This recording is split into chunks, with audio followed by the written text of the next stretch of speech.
Hey folks, Nas here. Another episode in our Season 5. As you can see, it's a lovely rainy day here in Medieval Dynasty. I'm on like day 3 or something. Yeah, I'm on day 3 on year 11. Been working on the Lumberjack village and trying to get everything set up. I have finally...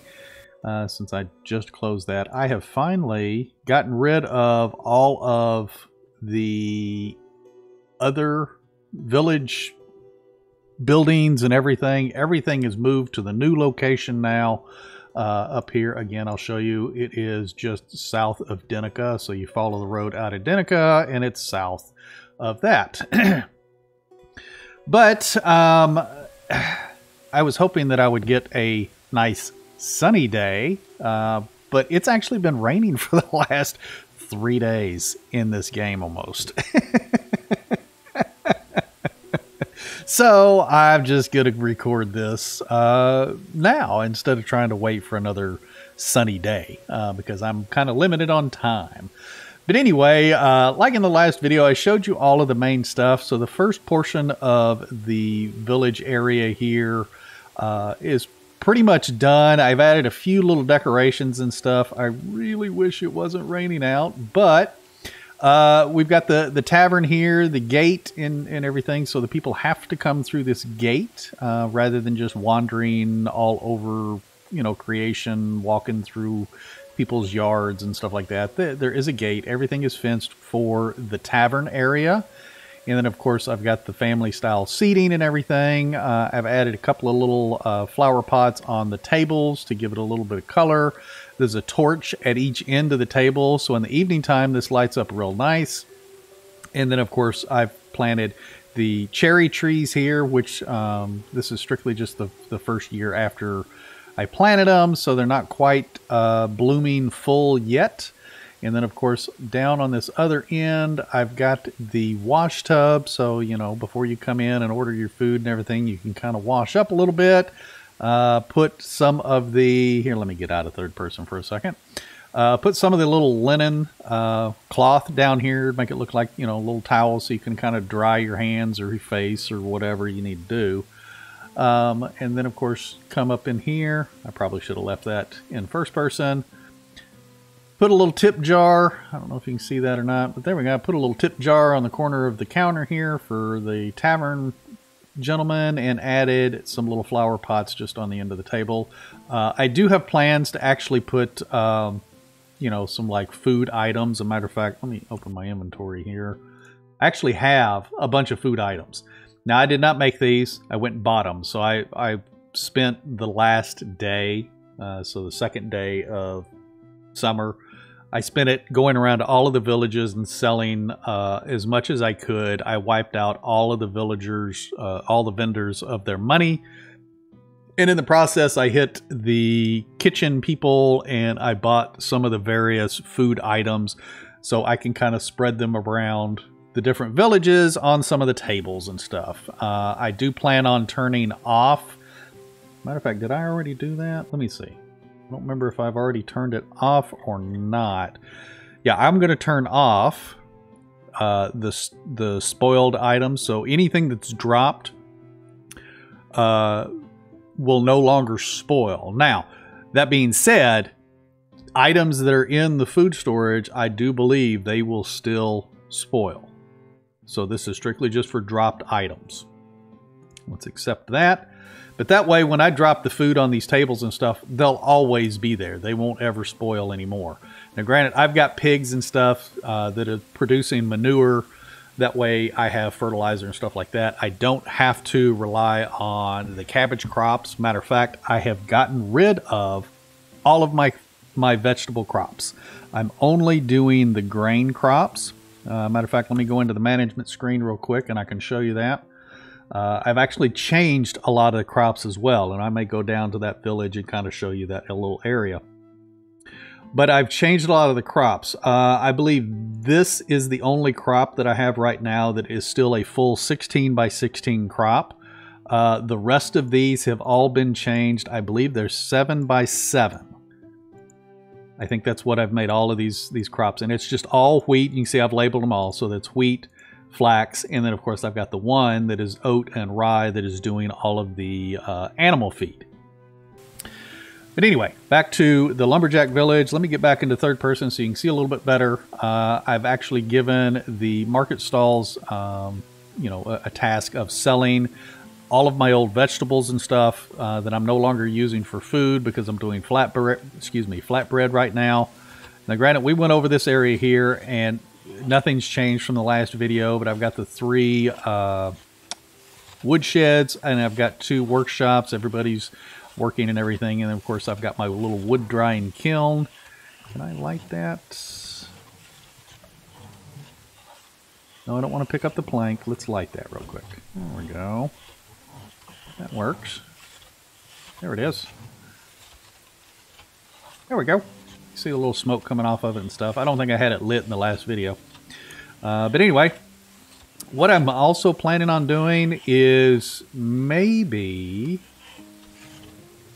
I don't know if I'm going to do that between these or not, or maybe between... Probably over here. So maybe what I'm going to do is...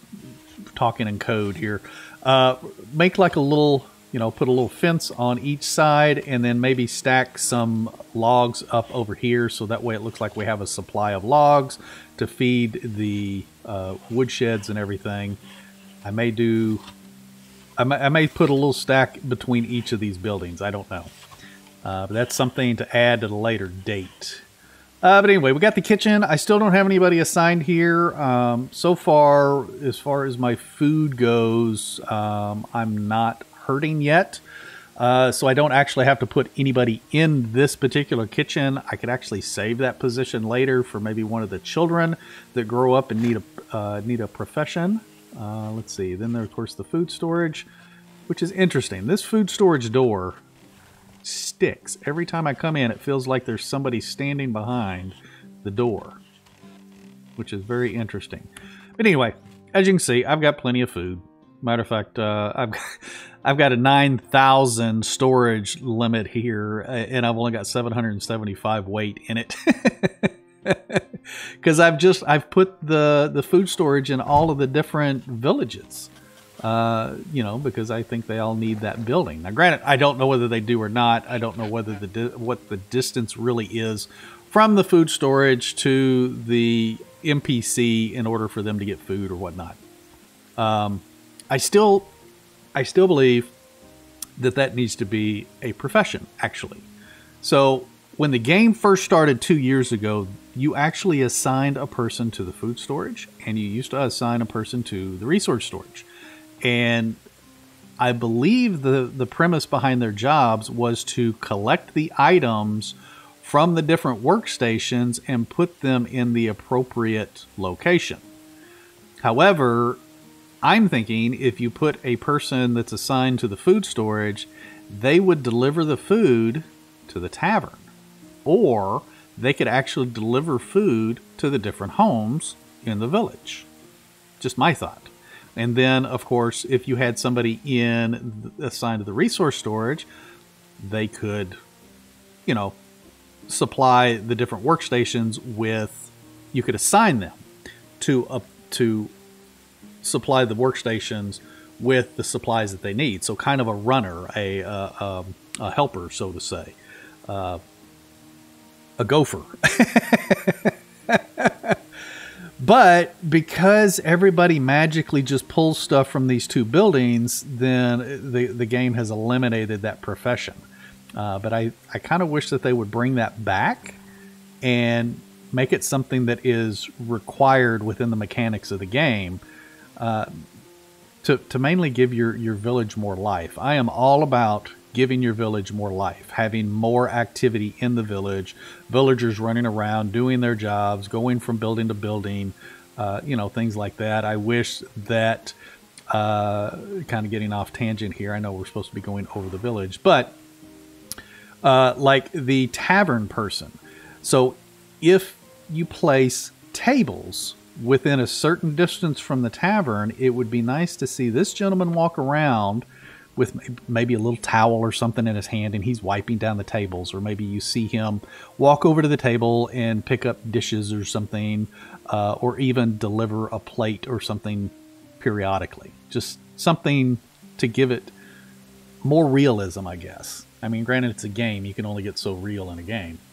Just my idea, little thoughts. Let me know in the comments. What do you think about what I've just mentioned? You know, what about adding the job position for the resource storage, or do you think there should be one for the food storage, or do you think that's just a silly idea, you know, that some old guy is just talking about, or even the tavern guy? I mean, he just stands there. That's all he does. He doesn't walk around or anything. He may go to, you know, if you assign him to do something, he works at those little workstations behind him. But that's about it. He doesn't do anything with the tables as far as I know. But anyway, resource storage and stuff. I've started using the big houses here, as mentioned in the last video. I also showed you the bath houses over here, or the bathroom, washroom kind of a things. Somebody had left a comment and mentioned that it would be neat to have a little bucket, so I came back and I put a bucket next to the fire, so that way maybe kind of, you know, you kind of warm up the water before putting it in the wash tub kind of a thing. I still haven't added anything to the tables. I plan on doing all of that decorating stuff later. I did add the well over here because my people were they were thirsty. The wells that I had occupied by workers was not keeping up with the demand at the time. So it popped up in the top left corner of the screen, letting me know that I had people that were thirsty. So I put in a well here, and I took one of the people out of a woodshed, I believe it was, and put them over here. That way they could help keep up with my water demand. Let's see, then I finished all of the fence around the village and everything, and I believe you saw these 3 houses in the last video. But I did do what I'd mentioned in the last video. I put a little pop out this direction, you know, and added a couple of houses here, and then I've come off this direction here and I built 3 houses, but there is a spot right here, and you can kind of see it's bare.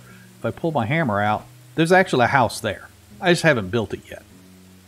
I don't need it just yet, so I just haven't even built it. Because I may take it down and do something else over here. I'm not sure. But none of these houses really have fences, and I'm not sure if I'm gonna add fences or not. Let me know if you think I should add fences to the different houses. And I know I've done it in some of the other villages, specifically the mining village and the farming village.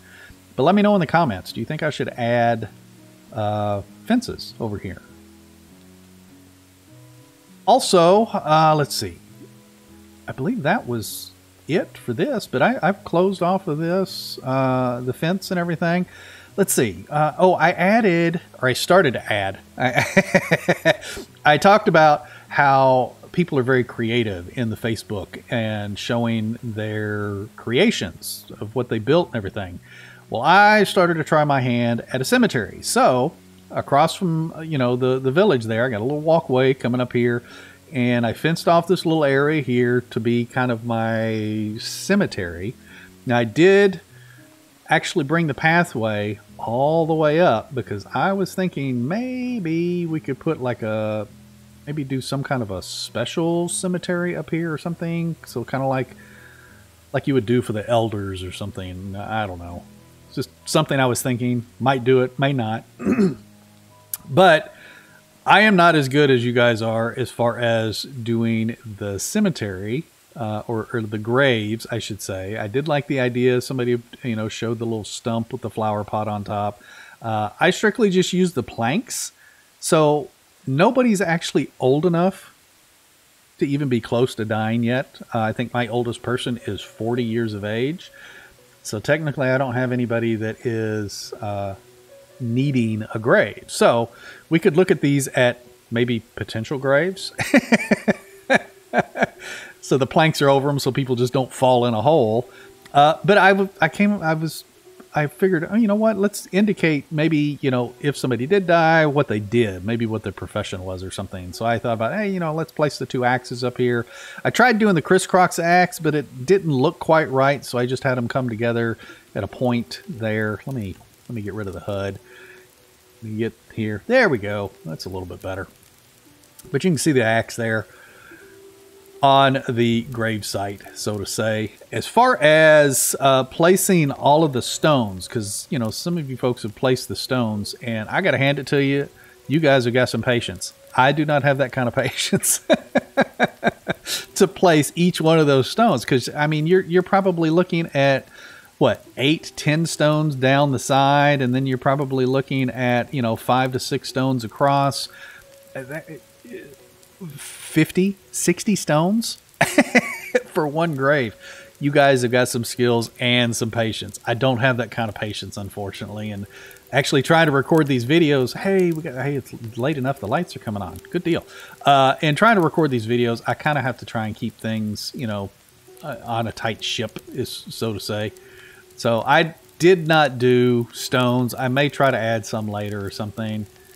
I don't know. I may try and make this game save available or something later on, and maybe see about having you guys download it and maybe pick a village or something, and maybe decorate something in the village.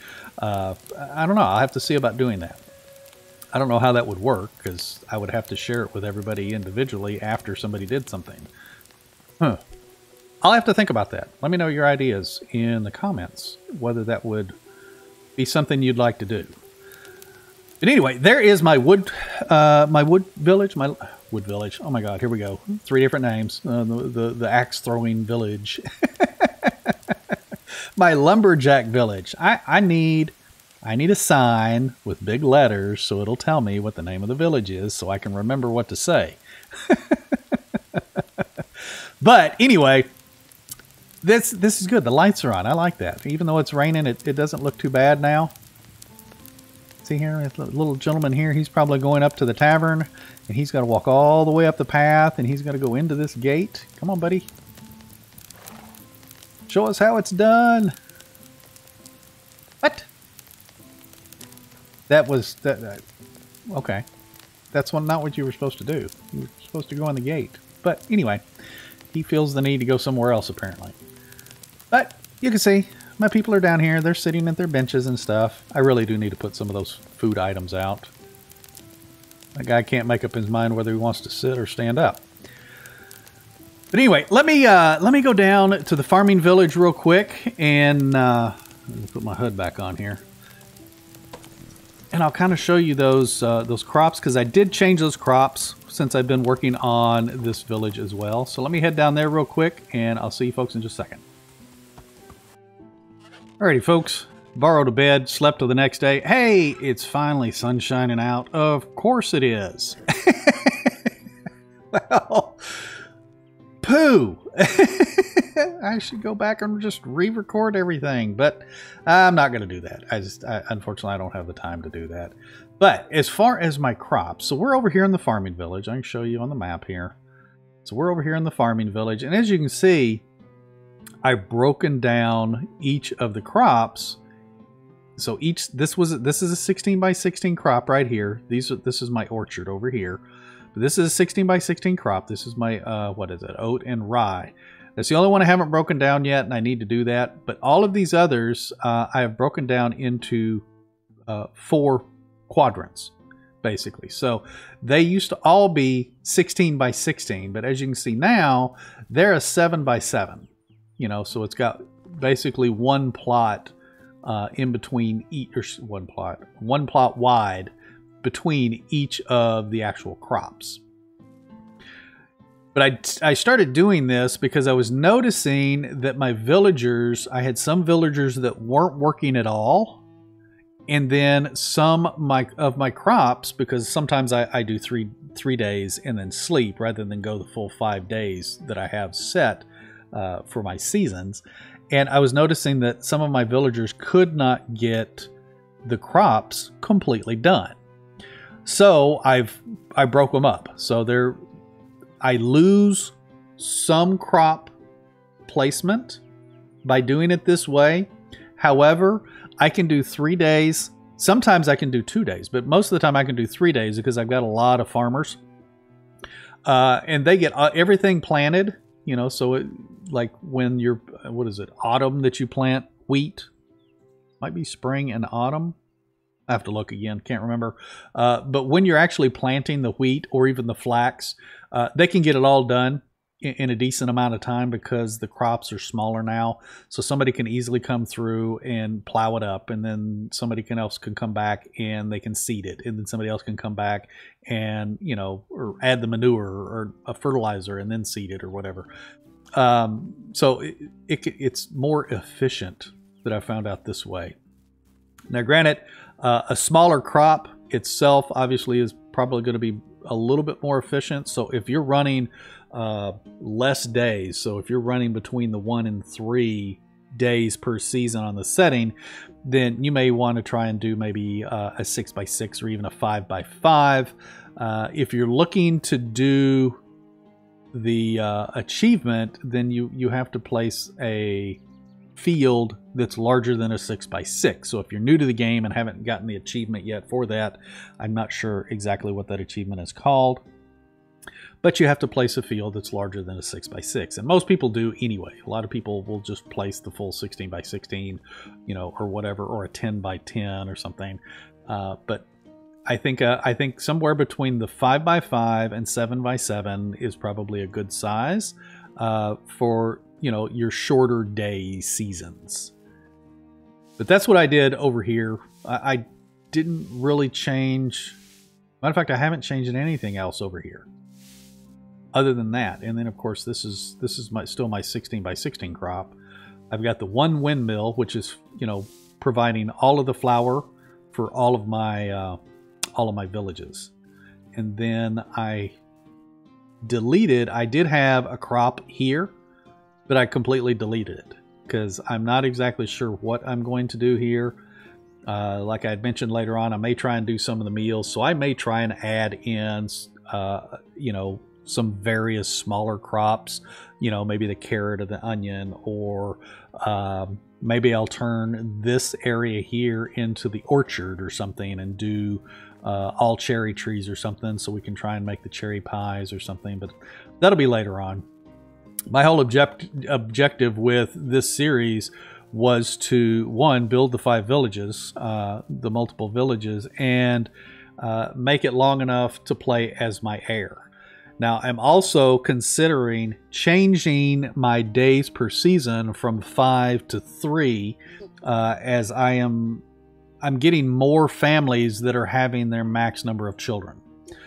So I may end up doing that so we can get to my son being 18 sooner. But anyway, there we are, farming village. Just, you know, change the crops and everything. I showed you the new Lumberjack village, which is now built. It's done. Everybody is over in the new location. Everybody's got jobs assigned to them. I've started balancing out the food and the water, and, you know, the wood needs and everything else.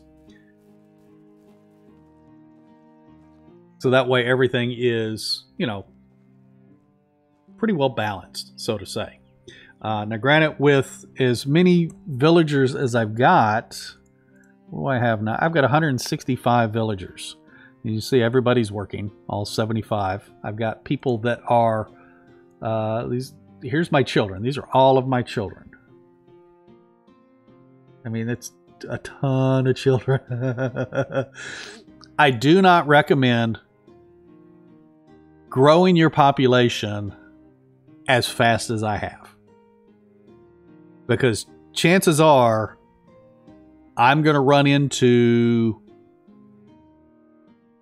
workforce options that are going to be very strenuous, because I'm going to have a bunch of people when it comes time for my children to be of age. So I've got a bunch of children up here. Now, granted, my son is the oldest one, and then there's one child that's a year younger, and then it's 2 years after that. So these families here when their children become 18, their mood is going to start dropping. Same thing with all of these children, because I don't have, as you can see, I've only got 13 building placements left to be able to even build houses. So theoretically, I could put 13 couples together. So it's 26 people out of all of the people that I have as children right now. I could put 26 of them together, but beyond that, the houses will be full. And I don't have enough workstations for them. So growing the population this quickly is not recommended unless you're going to do some type of population thinning, which is probably frowned upon. But anyway, I think that's going to be all for today. If you folks are enjoying this series, definitely hit the like button. If you're new to the channel and haven't subscribed yet, please consider doing so. I greatly appreciate it. You can also find links to my Discord, Facebook, Buy Me a Coffee, Reddit, and Twitter all down in the links, or all down in the description below. So links in the description below. And we will see you folks in the next one. You take care and happy hunting.